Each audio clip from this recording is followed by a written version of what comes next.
如果说世界是一本书的话，没有旅行过的人呢，只打开了其中的一页。这个说法也不再新鲜了，我再补充一句，不懂旅行的人呢，只是捡取了书中的一些插图。你好，我是楚笑，又见面了。今天我想要告诉你的就是有关瑞士的旅行。我想你可能已经在很多的旅行节目、电影和纪录片当中见过瑞士像是油画一样震撼人心的风光，可是今天我要讲给你听的，你可能还没有听过、看过。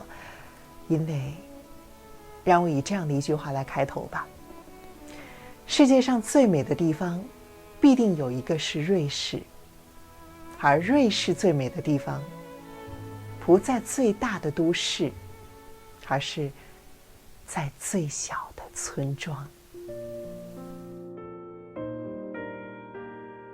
你看，这是童话世界还是在人间呢？你终于明白脑中的形容词这个时候不够了，搜来搜去似乎只剩下一个感叹词，哇，真美呀！在乡间，你的早晨是这样打开的，隔着窗帘望出去，一切宁静而祥和，好像还没有醒来。可是推开窗子，外面所有的花都开了。这个地方是瑞士著名的奶酪之乡格吕耶尔。格吕耶尔在法语中的意思是仙鹤栖息的地方。这儿的雾凇也很美，原来冬天的树上也是可以开出花的。你看，雪地上面有2个小小的黑点，那是在林中散步的老人。从田野上站起来，脚下是结霜的野草，远处是错落的村庄，被一片轻柔的云盖住，温柔又宁静。镜头向右转，山上的春天还没有来，是一种温柔的灰绿色。向更远处看，深蓝色的雪山，金顶若隐若现。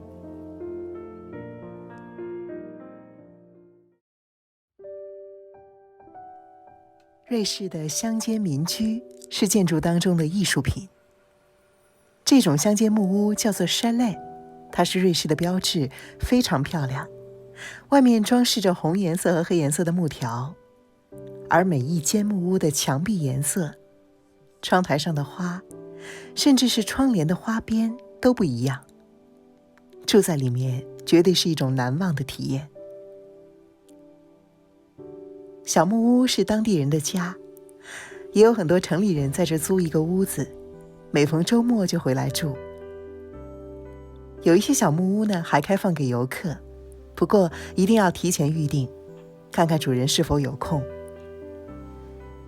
很多人到瑞士不住酒店，而是要住小木屋，因为这是体验乡间生活，甚至是体验整个瑞士最好的方式。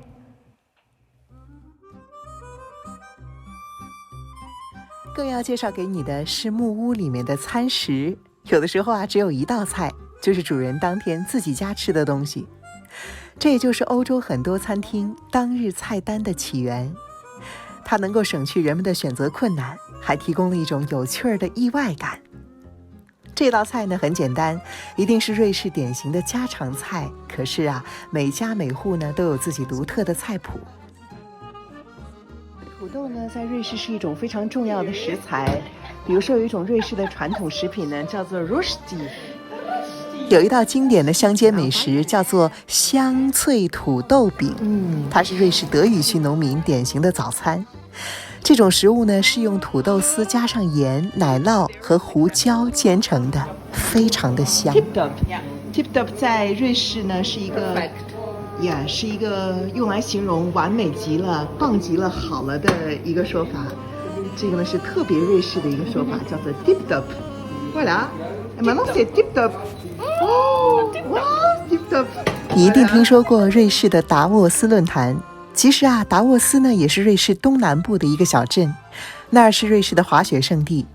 流行的美食是鹿肉丸子配上土豆泥，还有半透明的风干牛肉。农民们会把最优质的牛肉放在高山的新鲜空气当中，加上山中独特的香草，风干10到15周，直到牛肉会变成粉红透明的薄片，然后配上酸甜的乳黄瓜、鸡尾洋葱，夹在面包里，再配上一杯酸甜可口的热红酒，唇齿之间会有林间的味道。无论外面是什么样的天气，都足以使人感受到幸福。